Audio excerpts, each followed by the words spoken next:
Maria Atisa Manalo, representing Quezon Province.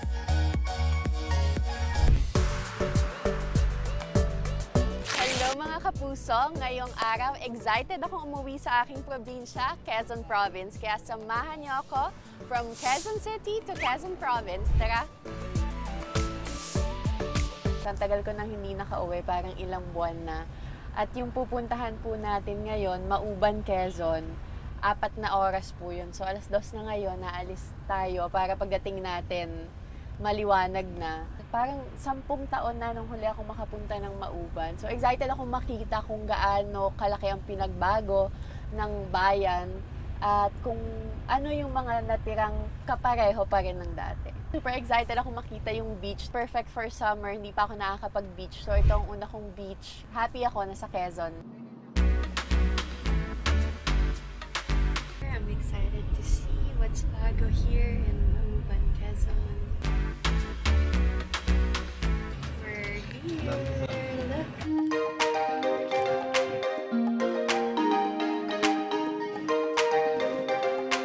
Touchdown, Mauban, Quezon. At narito tayo ngayon sa Rizal Hill Park. Malimit ako umuwi talaga ng Quezon.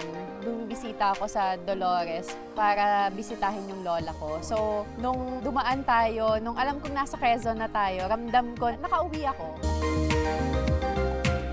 Bago pa tinayo rito ang monumento ni Dr. Jose Rizal, ay mahaba nang naging kasaysayan ng puok na ito ay dating bahagi ng napakalawak na Sierra Madre.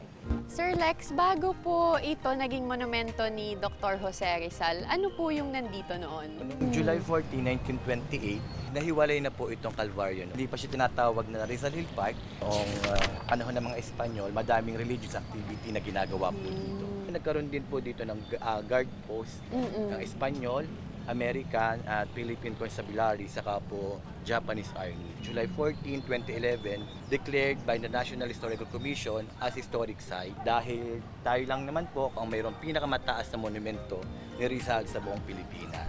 Binansagan mang bundok ng Kalbaryo, pero patunay ang lugar na ito na sa kabila ng mahabang pinagdaanan ng mga taga-Mauban, sila ay nananatiling matatag.